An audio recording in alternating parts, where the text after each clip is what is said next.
I never imagined a millionaire's test could reveal a heartwarming act of sacrifice. I will never forget the day everything fell apart. It started like any other. The sun rose over the city, painting the sky in oranges and pinks, but I felt nothing. My heart was a heavy stone, sinking deeper with each tick of the clock. My world felt like it was unraveling, thread by painful thread. The weight of my mother's illness was crushing. Each breath was a reminder, time was slipping away and I was powerless to stop it. That I stood in front of the hospital, my hands trembling. The smell of antiseptic stung my nostrils as I pushed through the sliding doors. Each step echoed through my mind, a rhythm of dread. She was my everything. My rock. And I was losing her. Mom had always been so vibrant. Laughter bursting from her like spring flowers after a long, cold winter. But now, her laughter was replaced by silent gasps for breath, the beeping machines playing background music to our tragedy. The doctor's words wrapped around me like a vice. "We need to act quickly," he said, his tired eyes pleading for cooperation. I felt my heart clench. Money. I needed money. Then whispers spread through the waiting room like wildfire. A millionaire was hosting a challenge. A twisted test. Whoever succeeded would win a life-altering sum. It sounded like a trap, but desperation clouded my judgment. I had to save her. The determination grew in my chest, blurring the lines between right and wrong. When I entered the opulent mansion, it was like stepping into another world. Golden chandeliers hung like stalactites, illuminating faces twisted in ambition and greed. The air was thick with anxiety. I could see it in their eyes, the desperation mirrored my own. The millionaire, a shadowy figure, walked slowly among us, a lion sizing up his prey. He proposed his challenge with a smirk, one last task, and a fortune awaits. Each participant was tempted, but I could feel the weight of my mother's fragile existence tugging at my heart. What would I sacrifice? My dignity? My soul? As the challenge unfolded, it twisted and turned like a maze. Secrets were unveiled, alliances crumbled, and hope flickered like a dying flame. Each moment felt heavy, pennies dropping into an endless well of despair. My mind raced with thoughts of Mom. Would I finish it in time? Did I have the strength to go on? Then, just when I thought I was on the brink of salvation, something shocking happened. A voice cut through the chaos, knocking the breath out of me. A familiar voice, one I hadn't heard in years. It echoed in the grand hall, igniting a storm of emotions. "Why are you doing this to yourself?" I turned, my heart racing. What was she doing here? The unanswered questions clawed at me. Was this a coincidence or a cruel twist of fate? The audience hushed. Tension mounted, their eyes glued to the unfolding moment. I stood there, torn between my past and my mission. The stakes had never been higher. Did I have it in me to face the truth? To choose between the dream of a fortune and the reality of my long-buried feelings? Hey, before we continue with this amazing story, I need to give you an important heads up. Many subscribers have reported that YouTube unsubscribed them without warning.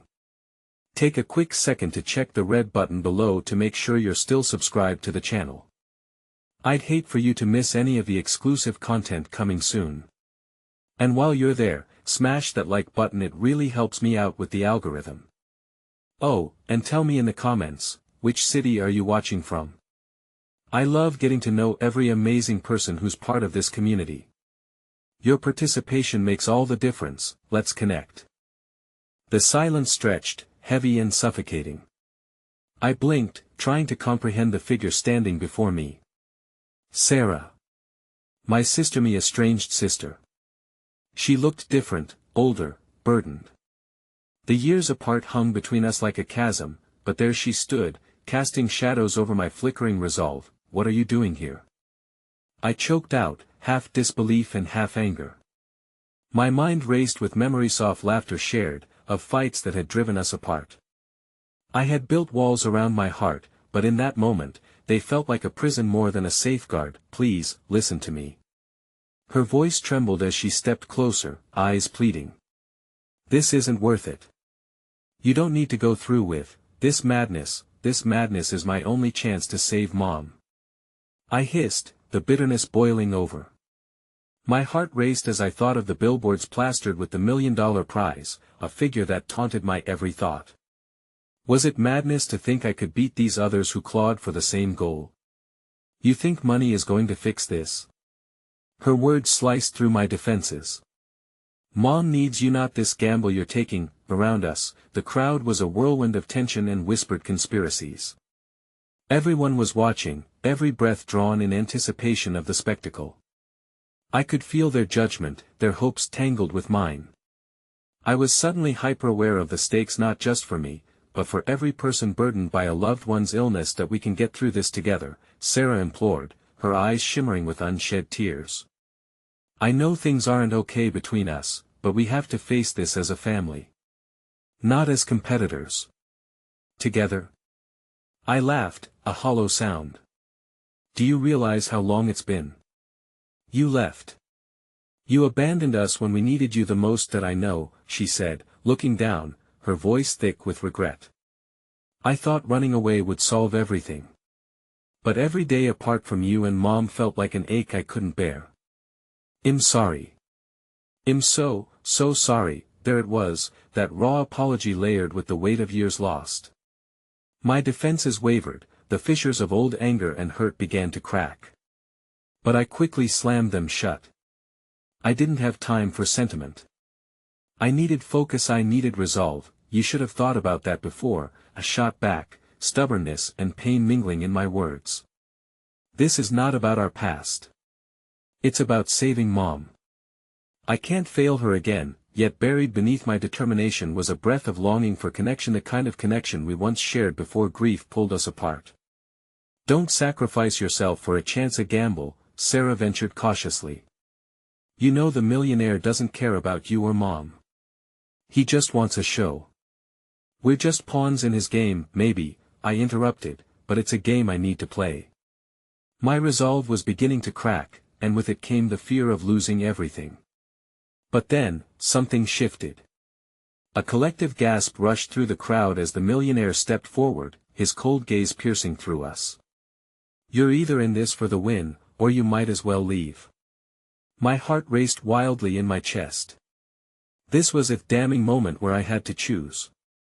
Was I willing to push Sarah away again, to abandon the possibility of healing, for a chance that felt increasingly like a mirage? Just as my mind swirled with conflicting thoughts, I felt a surge of warmth in my hands. I looked down to see a folded piece of paper trembling in my palm. It had slipped from the folds of Sarah's jacket as she pleaded with me. What's this? I whispered, surprised at the unexpected gesture. Just read it, she urged, her eyes unwavering in their sincerity. Please. With trembling fingers, I unfolded it, anxiety gnawing away at me. The writing was hurried, a jumbled scrawl that made my breath catch. As I read, the words blazed through me, a lifeline amidst the storm. Don't give up. I have a plan, and it might just save Mom. Hope fluttered like a bird caught in a cage, yet I felt the weight of uncertainty press down on me heavier than ever. What could her plan entail? And did I even trust it enough to abandon the course I had set? I glanced at Sarah, the walls of mistrust shifting with the tide of my heart. I was at a crossroads, but as time slipped through my fingers, the choice hung precariously in the balance. Would I heed my sister's plea, embrace the possibility of reconciliation, or would I remain locked in the shadowy challenge set before me, all in the name of love? The room buzzed with energy, eyes burning into my soul, and the flicker of hope battled against my fears. As the clock ticked down, I couldn't help but wonder if this revelation was the key to a solution or the beginning of a downfall that would irrevocably change everything.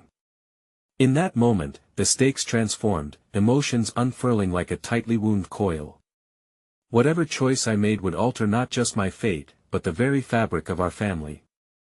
And as the millionaire surveyed us with a predatory grin, I realized the answer was more elusive than ever. I took a deep breath, ready to face the storms brewing ahead.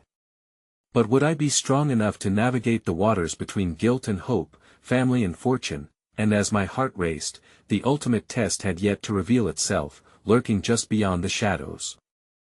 The noise of the crowd fell away as I stared at the envelope crumpled in my hands, the world around me blurring and fading like distant echoes. My resolve was faltering, questions swirling like a whirlwind. What was Sarah's plan? What sacrifices had she made to even put those words on paper? "Do you trust me?" she asked, her voice a fragile thread bridging the abyss we stood on. Her eyes, filled with a mix of vulnerability and fierce determination, pulled at something deep inside me that I had buried long ago. That I opened my mouth to respond, but my heart raced too fast to form the words. Trust felt like a distant memory, a relic of a past where holidays were spent in laughter, and our shared memories weren't marred by regret. I thought about the years we had lost, the regrets that had piled like autumn leaves, beautiful, yet rotting with time. "Please," she pressed on, taking another step closer, lowering her voice into a whisper that barely pierced the thrumming noise of the crowd. "I can't do this alone. I need you. We can't keep running from what happened, but I know how to help Mom." Her outstretched hand held the weight of the past and the promise of a future we could forge together, but were we beyond repair? In that moment, doubt wrapped around my heart, squeezing tightly. "What are you proposing, Sarah? That we suddenly turn this into a family affair? Enter the chaos together and act like everything is okay?" The bitterness seeped into my tone, words laced with the fear of losing myself to despair all over again. "That I know we can't fix everything overnight," she acknowledged, a flicker of pain crossing her face. "But we can try. I found a way to approach this millionaire not as contestants, but together. I know it sounds crazy, but if we appeal to his sense of morality." Before she could finish her thought, a booming voice interrupted, slicing through our fragile moment. "5 minutes until the contest begins. Prepare yourselves."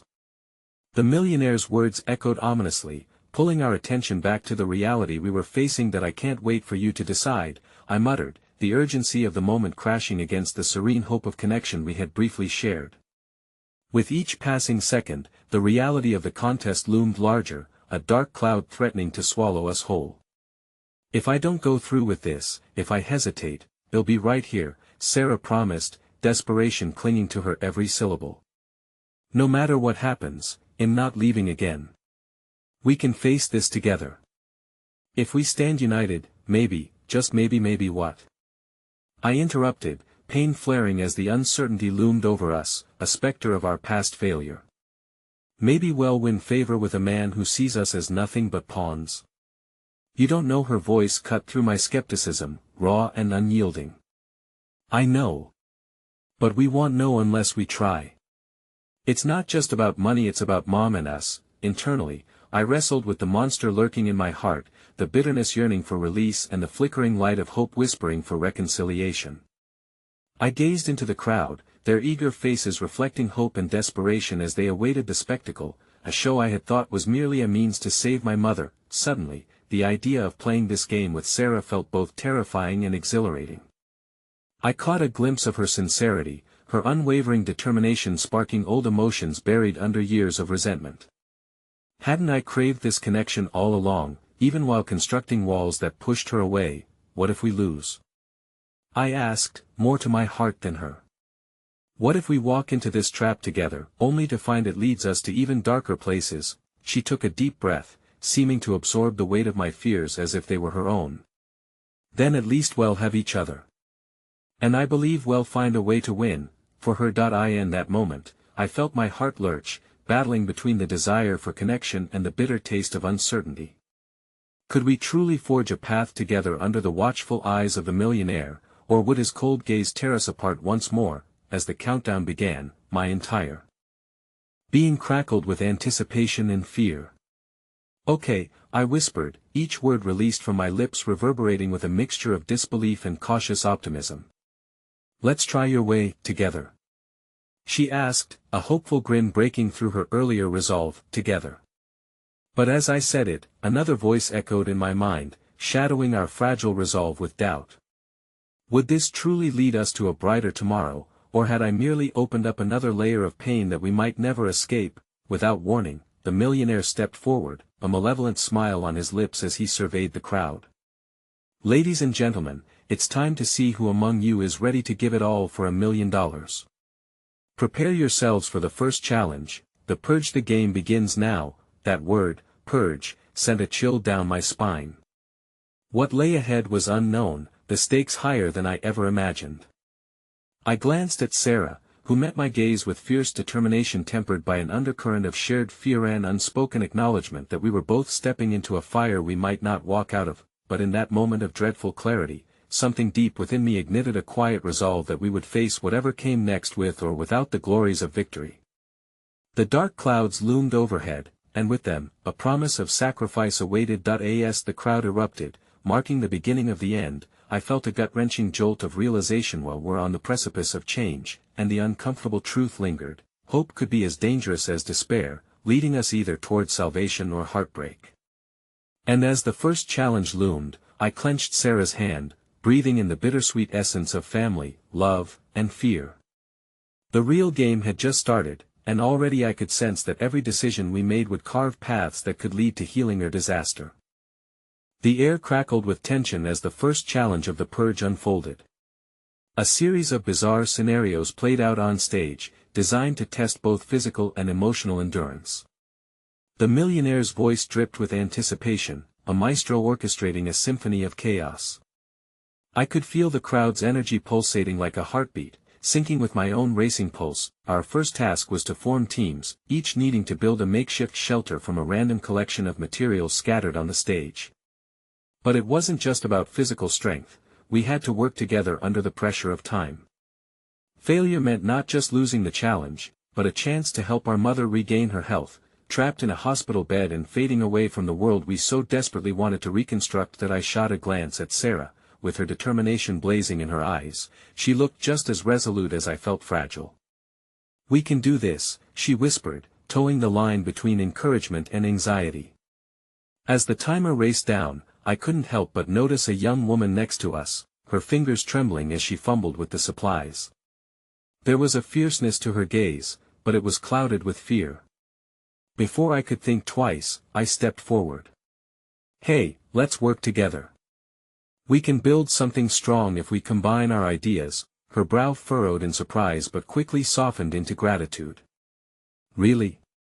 I thought you'd all want to go solo. This is a competition after all." "That's just it," I said, smiling. "If we help each other, we stand a better chance.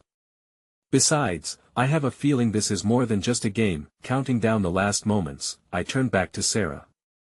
"Are you ready?" "Always," she replied, and for the first time, I saw a flicker of relief shadows across her features. The pulse of hope crackled between us like static electricity, igniting something that pulled us into a shared purpose. As we piled discarded wood and torn tarps, I could feel the vibrations of solidarity growing in our small team.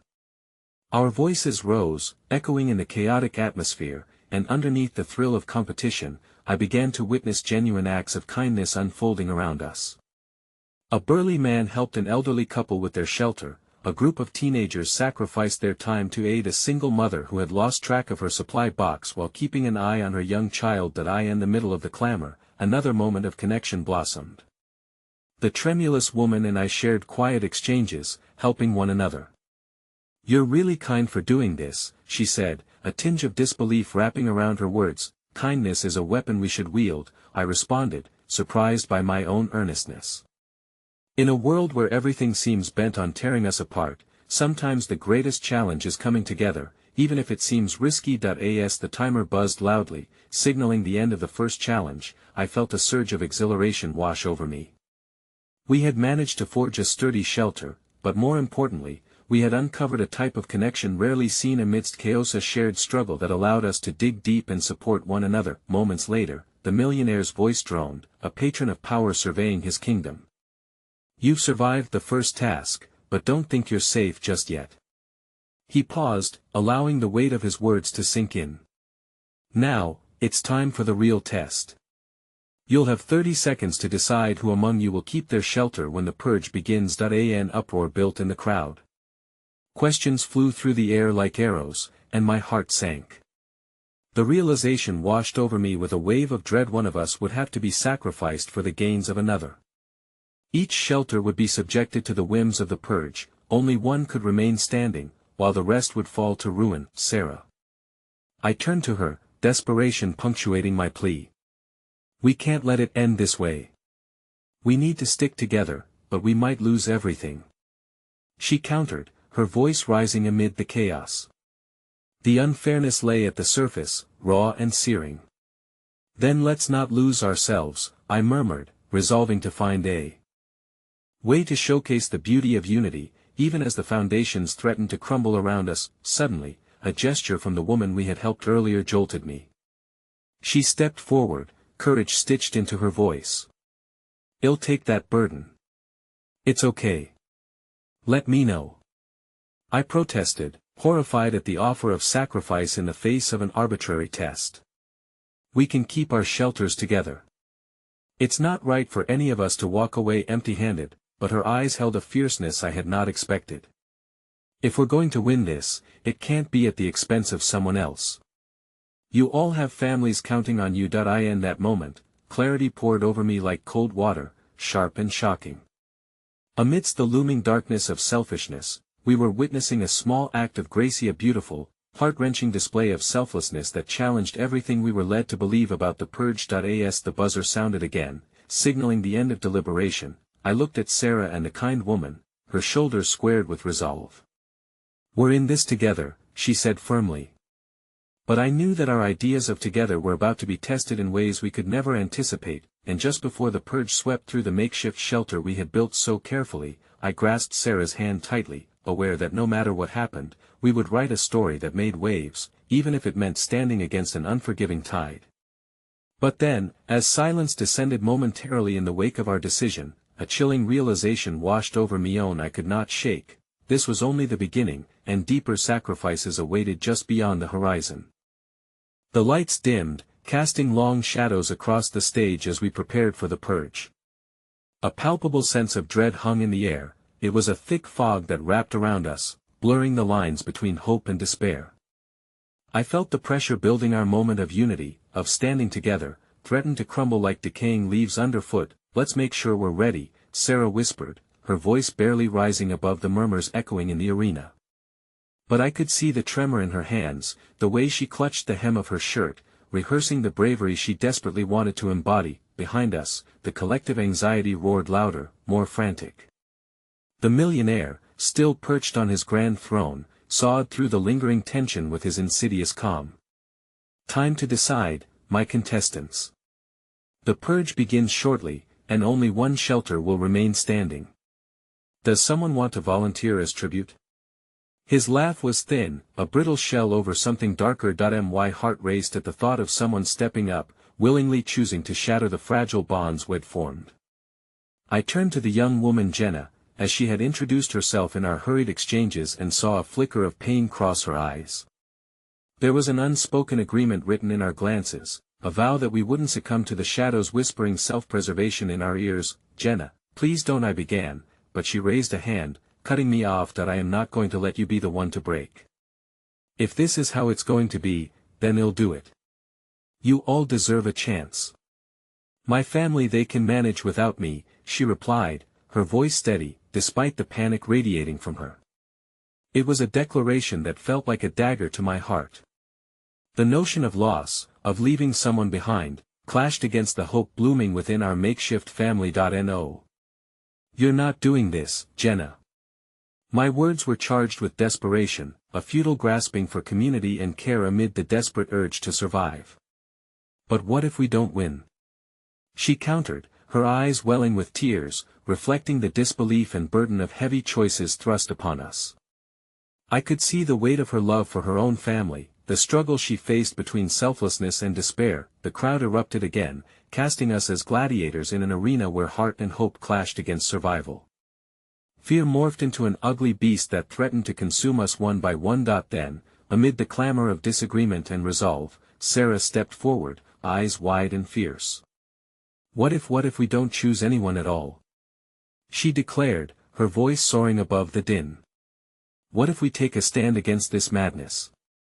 We can deny them our sacrifice. A wave of energy surged through our small group, a flicker of yes swelling in the cracks of our uncertainty.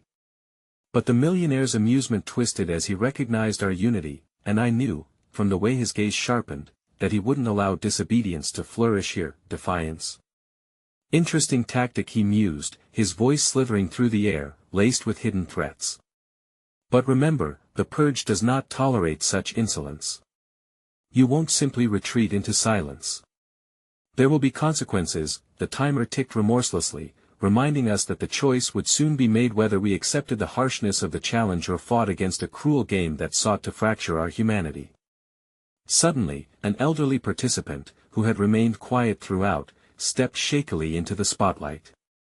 I've lived long enough to know that sometimes, the greatest victory is not choosing to survive, but to uphold your values in the face of adversity. He looked me straight in the eye, as if discerning hope in the storm raging within my heart. His words lingered, swirling around us like dust caught in a ray of sunlight. Fight for what you believe in, he continued, or risk losing yourselves in this nightmare. The choice loomed. I felt my pulse synchronize with the rapid beating of hearts around me. Sarah, Jenna, the elderly man, all of us found realization nestled within that truth. The barest hint of rebellion ignited a fire within me, warming the coldness spreading through the world we found ourselves in. But as the clock reached its final seconds, the millionaire pushed his finger to the buzzer, a damning smile gracing his lips. Time's up. The purge is upon you. Prepare for chaos, and with those words, the world around us erupted. Lights flickered, alarms blared, and chaos reigned under the shimmering expectations of our captor. My heart pounded against my ribcage as I reached for Sarah's hand, but the force of the thrumming panic pulled us apart. In the confusion, a wave of white smoke billowed onto the stage, obscuring our vision, and I felt the weight of 1,000 fears collide against each other. We were fractured once more, and as I struggled to breathe, one last image burned itself into my mind: Jenna's distant expression, a barrier of bravery etched into her face, deepening my sense of impending loss. Before I could usher Sarah towards safety, a horrible realization dawned. It wasn't just a test of sacrifice anymore, it was warfare, a brutal unraveling of everything we stood for. In one single heartbeat, I thought I saw Jenna slip into the chaos, the light behind her fading as she bravely stepped into the maelstrom. My scream was swallowed by the turmoil surrounding us, an ache blooming in my chest as I realized what we might lose. But then, through the chaos, a solid grip enfolded me, yanking me back into the tangible world. Turning, I found a stranger's face staring down at me, light flickering in their own eyes. In that swift, charged moment, I saw glimpses of shared struggles, the collective heart of humanity. The revelation hit me: the battle was not just for survival but for recognition, for the acknowledgement of each beautiful soul amid the harshness of the game. Yet I couldn't shake the heart-stopping fear that perhaps, the price of bravery would demand more than any of us were prepared to pay. The chaos escalated around me, pulsing with frantic energy as the blaring alarms painted flashes of urgency against the grim faces embedded in the darkness. The stranger's hand tightened around mine, dragging me further away from the encroaching chaos, but my heart was split, torn between the instinct to flee and the longing to return, to find Jenna. She had embraced her fate in the name of kindness, and I could not let that sacrifice be in vain. Come on. The stranger urged, their voice urgent yet comforting, like an anchor within the storm. I felt the warmth of their grip meld against my cold skin, yet my thoughts were hazy, muddled by the panic unfolding around me. The crowd surged, desperate and terrified, everyone pushing to cling to survival, each movement igniting memories of laughter and warmth that now felt foreign. As we navigated the edge of the chaos, a scream cut through the smoke, ripping away my resolve. It was Sarah. Instinct kicked in, I wrenched my hand free, turning back toward the chaos that was swallowing our connection whole. Stay with me. The stranger called after me, but I had already lost sight of them. My heart beat furiously in my chest, an incessant reminder of my choices. That I plunged into the suffocating haze, searching for the familiar faces that might still be hiding among the writhing shadows. Flashes of movement caught my attention, but they blurred and faded like whispers in the wind. A skirmish broke out to my left, cries and laughter mingling grotesquely as the world twisted into something unrecognizable.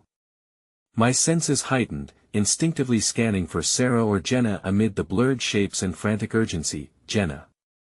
I yelled, my voice cracking under the weight of dread. It felt futile, swallowed by the chaos surrounding me. The smoke mingled with the stench of fear, enveloping me in a suffocating dance that threatened to strangle what was left of my hope. Suddenly, a hand slipped into mine, more a tug than a grasp. I turned and found Sarah, her face streaked with soot, eyes wide with fear, yet she seemed safer somehow, like a dream that defied reality. "We need to get out of here," she gasped, her breath shallow. No. "We have to find Jenna." My voice was raw, twisting with a desperation I could hardly control. "I know. But we can't stand still. The smoke won't clear, and we need to regroup," Sarah pleaded, urgency knotting her brows. My chest tightened, the ache of the others offering itself before me. Between the clatter of limbs and cries for help, I could almost feel their presence, yet I was paralyzed amid swirling shadows that drowned out their voices. "Look." Sarah pointed towards the back of the stage where a dim light flickered, barely cutting through the thick haze. "If we can make it before she could finish," a crash resonated from behind us, the sound reverberating in our bones like an omen. The $1 million throne tipped over in the chaos, the taunting figure now lost within the mob. The emotional weight of the moment hung heavy, the illusion of power eroding into fragility. Perhaps even he underestimated what we could do when we came together. "Let's go," I shouted, my voice igniting the fear from earlier. Sarah and I moved as one, pushing through the crowd that seemed to have turned into a writhing beast, every person for themselves. I choked on the air, itching in my lungs, but still, I reached for the light that flickered before us, the beacon of hope amid the encroaching darkness. We broke through the throng, stumbling toward the exit, but skidding to a halt as we found a barricade of desperate contestants, the shouting escalating as they fought for a place away from the fire-lit terror. "Jenna! Jenna!" I screamed again, the urgency rising in my throat. From the huddled figures, one stumbled forward, marking themselves apart in the chaos. To my utter shock, it was Jenna. But she wasn't alone. Clutched tightly in her arms was a small child, eyes wide and shimmering from the smoke. The picture of innocence amidst the ruins, hope embodied, daring to smile even when surrounded by despair. "Get out. You need to go," Jenna shouted, her frail strength gleaming beneath the haze of horror. "I just found her. She can't be left go." "You must, but what about you?" I cried, torn between the instinct to protect and the undeniable force of loyalty. There was nothing to say that could acknowledge the depth of her sacrifice. "Don't think twice. Just go." Her eyes spoke a truth that rendered me motionless, a painful recognition of selflessness that may cost everything. Around us, the crowd's frenzy buzzed, a rebellion against the situation, the strange, perverse theater of humanity on display. Emotions cascaded as fear began to drown out reason, urging me forward. But as the world around me blurred, clarity struck. "No. I won't leave you," I declared firmly, my heart roaring beneath the din of imminent tragedy. As I stepped closer, desperate to pull her back into safety, the flames crackled behind us, a primal warning flickering as they danced toward us. The heat surged, and the cacophony swelled, a tidal wave of choices crashing down. Jenna looked at me then, her eyes locking with an intensity that both anchored and shattered me in the same breath. "You have to make the choice, and it's not me. I can't be part of your future if you don't fight for it," she said, her voice steady despite the fear surrounding her, the realization clawed at meth-crushing weight of love, loss, and agonizing bravery meeting at the juncture of survival. In that heartbeat, a painful understanding blossomed. Sacrifice isn't always a choice made in bravery, but rather in love for what must come next. My heart raced louder, a dissonant harmony that filled the space between us, partly shattered at the precipice of a decision. "Jenna," I began, words catching in my throat, but with fiery determination, she released the child toward me. "Take her. Protect her. Just promise you will survive." Suddenly, the moment shattered as a force more powerful than fear surged through the crowd, merciless and wrong, pushing outward as it consumed everything in its wake, and I could barely think. Desperation clawed at my insides as I lunged forward, catching the child against my chest, yet feeling Jenna slip through my fingers like sand. The last image of her was burned into my mind, the silhouette fading, a loss more profound than any horror before. With the child clutched against me, tears stung my eyes, hot and furious, as I pulled Sarah close, instinctively shielding her from the chaos. The girl looked up at me, confusion and trepidation swirling in her innocent gaze, while I swallowed down the howl of anguish that rose within me. Let's go. Sarah urged once more, her grip on my arm unwavering as we fled toward the light, the bittersweet weight of sacrifice drenching me, but in the pit of my heart, a creeping trepidation churned. This was not the end. The realization loomed ahead, dark and wilting. If Jenna had made such a sacrifice, then something far more treacherous awaited us. The millionaire knew the power of desperation, he would use it. And the chilling idea began worming its way through my mind. What if this was just the beginning? What else lay ahead, waiting to feast on our choices, our fears, and the remnants of the bond we forged in the crucible of chaos? The light from the exit shimmered on the horizon, a fragile promise amidst the shadow that loomed behind us. As Sarah and I thrust ourselves into the open air, a sudden, stark coolness hit against my skin and offered a moment of clarity between fear and hope, life and the looming specter of loss. The chilled girl no more than 5 clung to me, her small hands trembling against my chest. Her wide eyes reflected the fiery aftermath of chaos behind us, but instead of despair, they seemed to search for reassurance. I knelt down, capturing her gaze within the cocoon of my own, offering a calmness I didn't possess. "It's okay," I whispered, my own voice wavering, "you're safe now." Her brow furrowed, and for a second, I felt the weight of 1,000 unshakable promises pressing against my heart. My thoughts gravitated back to Jenna. The selflessness she had displayed would echo through the tapestry of my choices from here on out. "Can you walk?" I asked softly, glancing up at Sarah, who was scanning the distant horizon, her expression a mix of relief and fear. "I think so," the girl replied, her voice a tentative thread. "Let's go, then," Sarah encouraged, her spirit unfaltering even as worry gripped her. We moved toward the thrum of life just beyond the chaos, yet I could feel the tremors of uncertainty intensifying at my core. In the distance, the remnants of the ascending crowd began to quiet, but the air still pulsed with an unsettled energy. "What's your name?" I asked the child, intent on drawing her from the shadows of fear lurking deep within her. "Lila," she murmured, her small body shivering against the chill of the evening. The name felt like a hand stretched out into the dark, and I held it with reverence. "Lila," I repeated, the syllables dancing around my heart. A simple thing, yet now a beacon of hope. "You're brave, Lila." "I promise we'll get through this." As we made our way towards safety, I caught glimpses of fellow contestants, their faces buried in a blend of panic and relief, the sound of sirens echoing in the distance like a muted drumbeat, the first notes in the symphony of aftermath hitting hard. Suddenly, a voice rose among the throngs, shrill and demanding. "Get back!" An official's shout reverberated as they shoved someone backward. The figure stumbled, falling to the ground, hands outstretched before them. My heart stuttered as I recognized them. It was the stranger who had tried to drag me away earlier. No. I gasped, instinctively pushing my way through the crowd with renewed determination. Lila's grip tightened around me, but I pressed onward, desperate to reach the person who had briefly been a source of strength amid the despair. "What are you doing?" Sarah called, but my heart was drumming in my ears, drowning out her pleas. As I approached, the stranger slowly pushed themselves up from the ground, confusion and fear swirling in their eyes. "You shouldn't have come back," they gasped, breathless. "You need to get away." There a sharp crack split the air, followed by gasps, and suddenly I could see flames licking at the edges of the venue entrance, licking outwards like a starved beast. "No. No." I breathed, the world glitching before me. The stranger's hand shot forward, gripping my wrist tightly, a desperate plea woven into their hold. "Trust me. This way.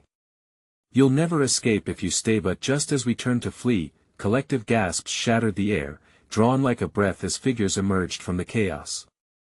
I squinted through the smoke and recognized the silhouette. More contestants, but with them were officials leading them like hunted animals, sparks of the flames illuminating their faces, twisting them with fear and desperation. "Come with us," one of them shouted, and something in their voice felt tainted the hopeful tone of false promise wrapped in dread. "We can't," I yelled back, torn as the stranger, now identified as Alex, tugged at me. "What if it doesn't matter? Just go," Alex shouted, and something about the gravity in their voice made my heart sink deeper. In one last surge, we turned away from the main surge of horror and darted into an offshoot alley just off the street, the scent of smoke sharp and relentless. "I won't let you go," I heard myself promise softly, looking from Lila's terrified face to Alex, who began to pace, their expression wrestling with memories I could not share, but the brief glimpse of safety faded when the sound of footsteps echoed behind us, shouts growing louder, fevered like the snarls of a hunter closing in on prey. I turned, staring down the alleyway as shadows lengthened. Whoever was following could lead us into more danger, and bravery felt impossibly fragmented beneath the weight of uncertainty. "Do you trust me?" Alex's voice cut through, steady amidst the chaos. "Always," I said before I could think better of it, a heartbeat where fear fell away and instinct surged. With a swift nod, Alex gripped Lila's hand and pulled us further into the darkness, but truth lingered in the chilling air. Ahead lay a fraction of safety, yet a promise waited beyond in uncertainty. Would we survive long enough to discover what lay ahead, or was this a ruse leading us deeper into peril? In that moment of raw decision, all that mattered were the faces we had left behind, the sacrifices made, the fragments of connection still binding us to the chaos. But in the deepening darkness, a single thought pressed itself deep within, a revelation with the heat of a fresh wound. Some sacrifices were meant to forge stronger bonds, but what if the choices we made now would sever them irreparably? What if survival itself was the harbinger of a cost no one could predict? The darkness enveloped us like a heavy shroud, each breath laced with the acrid scent of smoke and fear. As we pressed forward, the cold pavement beneath our feet felt like a pulse, alive and quickening with our every step. Lila's body shuddered against mine, her frightened little face barely illuminated by the flickering streetlights that occasionally pierced through the veil of night. Alex led us deeper into the alley, glancing back now and then, their eyes rife with worry. "We need to keep moving," they urged, their voice quaking, the urgency palpable. The sound of footsteps grew fainter, or perhaps it was simply the way the world around us dulled in our moment of retreat that I stole a moment to look back at the burning venue that had moments ago been a cacophony of chaos and fear, a blinking neon sign for everything that had unraveled. The heart of the fiasco still seemed to throb behind us. A memory flickered like a dying bulb, Jenna's brave smile, her insistence on helping others despite her own fear. The ripple she created in her last moments sent waves crashing into my chest. Is everyone going to be okay? Lila's small voice pierced my thoughts, her wide eyes filled with an innocence that was heart-wrenching. I knelt before her, keeping my voice steady, though I could taste the bitter tang of dread in my mouth. "We'll find everyone. I promise. Just hold on to me." It felt like a fragile illusion wrapped in hope. How could I promise anything when uncertainty stretched out before us like that dark alley? I glanced at Alex, whose face was a mask of grief and determination. "You okay?" I asked, knowing that playing the role of the protector was as heavy a burden as it was an honor. "There's a way out, I think," they replied, their voice cracking. "But we need to stick together." There was something in their Ghazean unspoken understanding that lingered, a silent acknowledgement that we were both climbing the jagged cliffs of loss.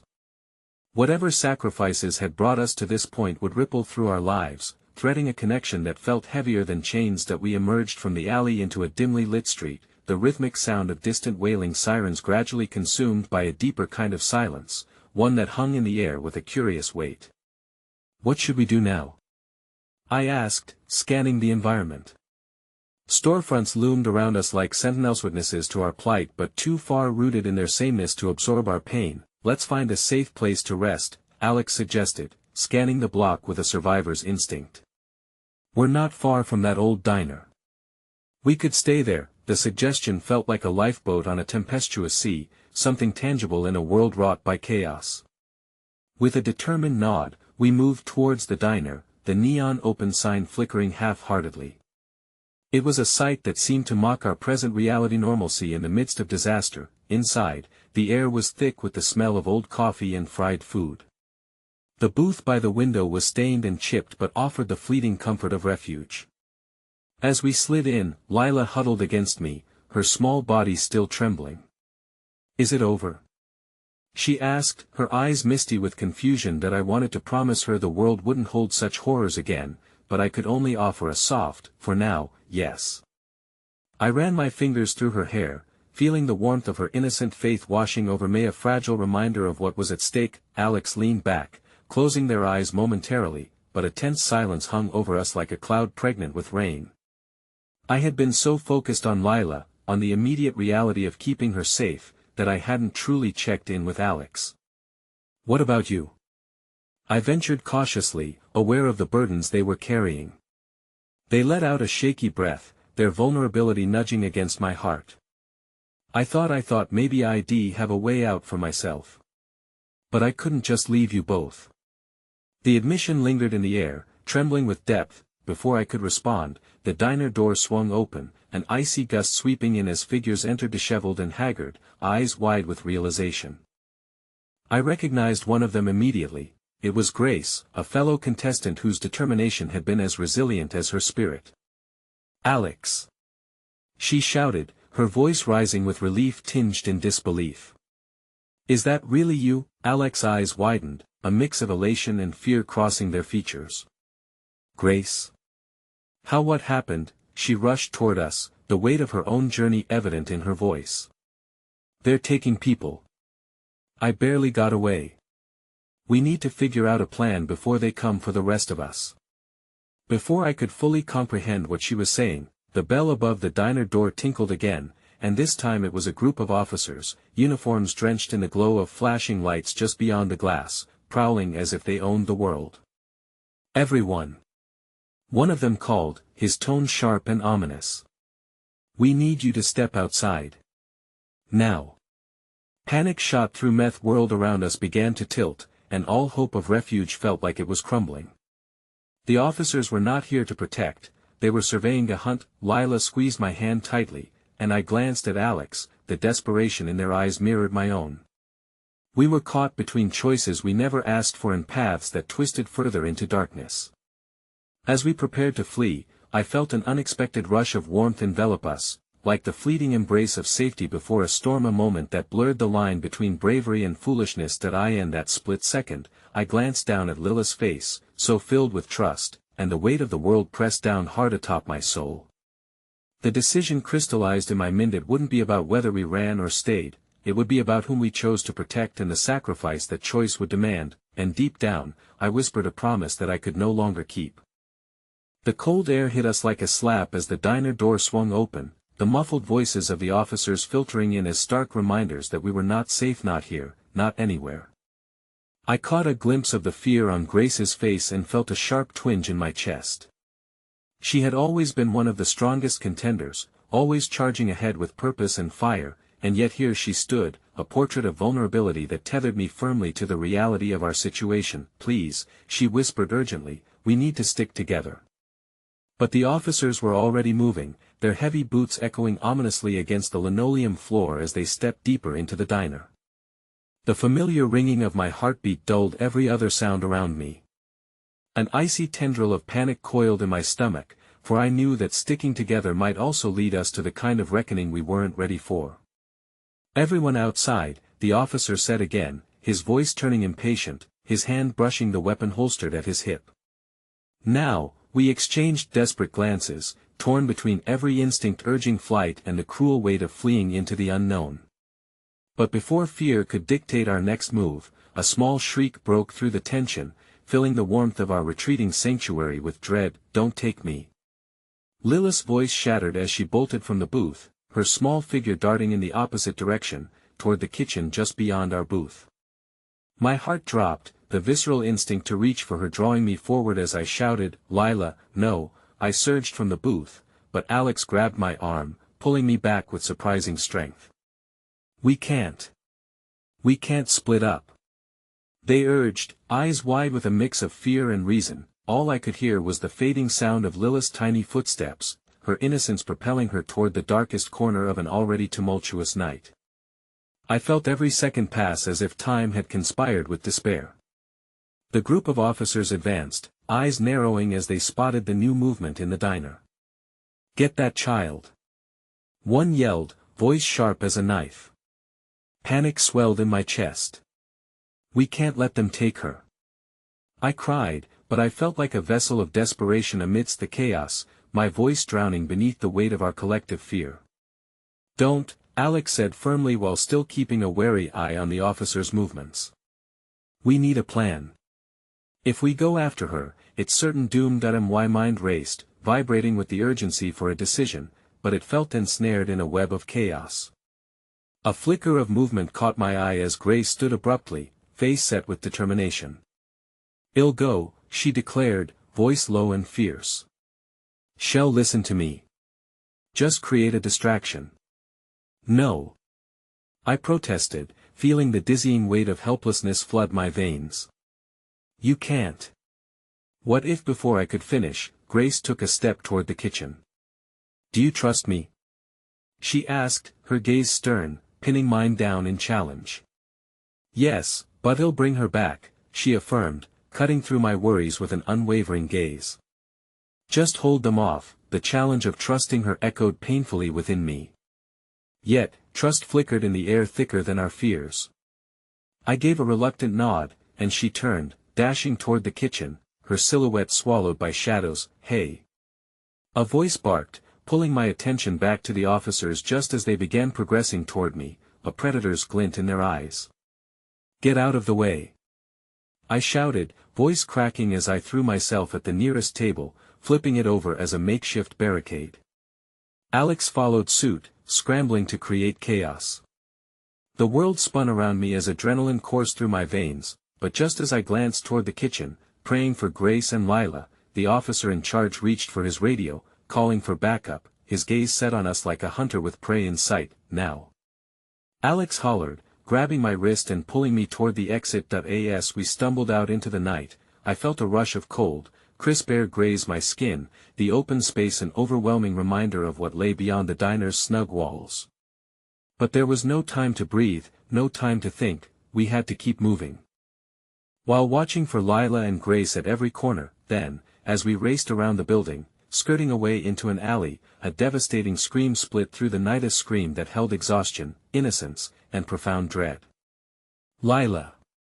I cried, my heart pounding louder than the thud of our footsteps against the earth. The sound echoed again, and my world spun on its axis. I felt my legs weaken, but Alex's grip tightened. "This way!" they urged, each word lifting the weight of hopelessness from my chest just enough to keep me running. The shadows danced hungrily around us, and I could taste fear and desperation on my tongue, but beyond that, I felt the flickers of hope, the small moments we had shared, the unyielding strength of friendship, and the flickering chance to save Lila and Grace. Just as we approached the mouth of the alley, two figures emerged, fearful and frantic, with Grace leading Lila by the hand. Relief washed over me like melting snow. They were safe, but the terror in their eyes etched a warning this wasn't over yet. Then the sirens wailing in the distance grew louder. And as we pressed forward, hand in hand, bodies filled with the thrum of shared survival, uncertainty hung like a storm cloud. We turned a corner, breathless, and before we could take another step, the flashing lights of police cars lit up the night sky, seemingly surrounding us from all sides. In a moment frozen in time, I felt the weight of choices made, the burden of our convoluted paths, the consequence of running, hoping, and fighting for something that felt continually out of reach. And then, I saw it, someone standing beneath the flickering streetlight, watching us with an intensity that sent shivers down my spine. As they stepped forward into the light, their identity became clear. It was someone I thought I had left behind. Someone who could tip the scales of everything we were fighting for better or worse. Disbelief collided with the urgency of our escape. How far could we run when this revelation lay before us, and what other sacrifices would it demand of us? I felt as if the world had narrowed down to that single moment, the flickering streetlight revealing the face I hadn't seen in years. My breath caught in my throat as I squinted against the harsh glow. It was him. Ethan. The brother who had vanished from my life, swallowed by the shadows of disappointment and despair, now stood before me, a specter from the past, an emotional tempest I had never anticipated. "Ethan." My voice trembled, emotions cascading through me like an avalanche. Relief and disbelief tangled within the confines of my heart. I had imagined this moment so many times, but never like this. "Get back!" he shouted, urgency lining his words. He stepped forward, shielding us from the approaching police cars with a fervor I hardly recognized. "They're coming for you. You need to follow me, no questions," he insisted, his eyes scanning the street like a hawk, the tension woven tightly into his posture. "What are you doing here?" I demanded, confusion boiling within me. It felt surreal to see him here, and yet all strands of resentment and longing wrapped around our reunion, tightening their grip. No time. He barked, but a flicker of guilt ghosted across his face, hinting at secrets untold, an acknowledgement of the years lost to silence. "You have to trust me, please." "Trust you?" I exploded, frustration surging. "After you just disappeared? You think I can just forget everything that happened?" "You can't afford to focus on the past right now," Ethan argued, shifting his gaze to the sirens converging in the distance. "Things are spiraling. We need to move. Please." Lila's small voice pierced through our tense exchange, a desperate plea wrapped in innocence. "I just want to get away." She clung tightly to me, her trembling hands radiating fear. The frantic energy of the moment pushed against meth need to protect Lila superseded the original pain I felt toward Ethan. I cast a look at Alex and Grace, their faces reflected the urgency of the situation but still held a glimmer of hope. We had fought so hard to find each other, and now, all of us teetered on the edge of a decision that could alter the course of our lives forever. "Fine," I said, my voice a steely whisper lined with reluctant resolve. "Lead the way. But don't think for a second that this means I trust you." "Not yet." Ethan straightened, his determination blooming alongside a flicker of relief. "Just follow me," he urged, turning on his heel and leading the way down a darkened alley, the sounds of the outside world fading behind us.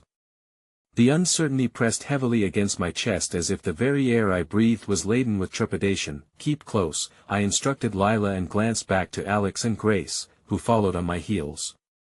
The tension of the moment coursed through us, a knot of urgency binding our fates together. I had to ensure that we all got through this alive. As we moved deeper into the labyrinthine alleyways, Ethan darted expertly, navigating our way through a series of twists and turns that became increasingly claustrophobic. The distant wails of police sirens dissipated behind us, swallowed by the chilly air, yet, it did little to quell the anxious knots in my stomach. A cacophony of fear mingled with something I dared not inspect too closely. "All those years," I found myself murmuring, my voice catching unexpectedly. "Why did you leave?" The question unfurled on the winds of memories, the heartbreak of abandonment rearing its ugly head once more. Ethan hesitated, his shoulders tense against the weight of my words. "I thought hiding might protect you." "I was wrong. I never meant to protect us." I echoed incredulously. "You left us broken and alone. Enough." He snapped, the authority in his voice commanding immediate silence. He paused, taking a deep breath. "Listen to me, Emma. There's more at stake than you realize. Everything I've done, everything I didn't do was to make sure you and Mom were safe. There are things I can't explain now, but we need to keep moving." Confusion churned inside me, but I shook it off. "You can explain when we're out of here," I replied, trying to focus on the pressing reality of our escape.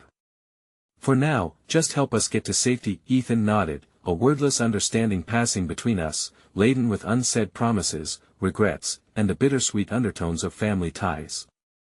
The four of us hurried onward, dodging shadows in the unexplored depths of the alley. After what felt like an eternity, we reached a dimly lit street, the cacophony of police and chaos muted nearby but still lurking like a nightmare just out of reach.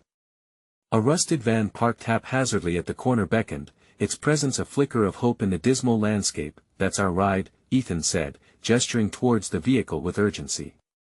"We can lay low, regroup, and come up with a plan." Somewhere amid the tumultuous feelings swirling in my chest, the glimmer of kinship forged the tiniest fractures in my heart, enough to allow hope to trickle through. "Let's go," I urged, hurting Lila and Grace along with Alex as I surrendered to instinct, imploring the threads of fate to bend our story toward survival. As Ethan yanked the door open, the world beyond felt like a strange apparition, the surreal remembrance of laughter and warmth fading further behind. I climbed into the back with Lila nestled close, the dim illumination inside casting hallowed shadows that danced across our faces. Each moment felt fraught, the air charged with uncertainty that electrified my skin. Alex and Grace squeezed in beside us as Ethan took the wheel, starting the engine with a roar. The moment felt suspended, time holding its breath as we pushed ourselves closer together, each of us emboldened by the faintest shred of hope, a connection stronger than the turmoil surrounding us. Where are we going? Grace asked, concern shadowing her face. Ethan glanced at me through the rearview mirror, sincerity gleaming in his eyes. A safe house. It won't be glamorous, but it's a start. We can figure things out there. Moments stretched as we sped away, leaving the chaos behind us, but doubt lingered at the edges of my mind. What if they find us? Lila's voice broke through the silence like a fragile thread, and I found myself drawn to her innocence, the similar spark that had ignited my determination to protect her above all else. Well, find a way to keep you safe, I promised softly, but uncertainty gnawed at my heart. A flicker of fear haunted the corners of my mind, a reminder that the sacrifices of the past would forever intertwine with the choices we would make now. Time passed like an old film reel, quiet and tense, but for the soft hum of discussions turned whispers. I glanced over at Grace and Alex, their eyes mirroring the weight of apprehension and the dreadful gravity of choices unfurled. As we rounded a corner, the looming presence of the safe house emerged before us, unspectacular and unremarkable, but for now, it felt like sanctuary. I clutched Lila's hand tighter, meeting Ethan's gaze once more through the rearview mirror. A storm of unspoken emotion settled in the space between us, a period yet unfinished, a canvas where the brushes of reconciliation, sacrifice, and courage remained unresolved. There, amid the chaos of the world that had chased us and threatened to tear us apart, lay the promise of healing. Yet even as we entered the safe house and stepped into the unknown, I understood that I had become part of the tapestry woven together by the sacrifices of those I loved, each thread binding us tighter through the ever-evolving saga of our lives. And as the door clicked shut behind us, I dared to hope not just for a moment of solace but for a brand new beginning. All that was left now was to find a way to piece our shattered chapters back together, and perhaps finally pave a path toward forgiveness both for ourselves and each other. In that pivotal moment, as the weight of silence wrapped around us, I couldn't help but whisper to the universe, determined that together, even in the face of darkness, we would carve a new story, one worth sharing, one worthy of the sacrifices made along the way. Together, I vowed softly. Together, the others echoed, forming a chorus that resonated deep within me, a promise that would become our guiding light amidst the shadows. And that very promise lingered in the air, electric and warm, as we prepared to embark on the next stage of our journey together.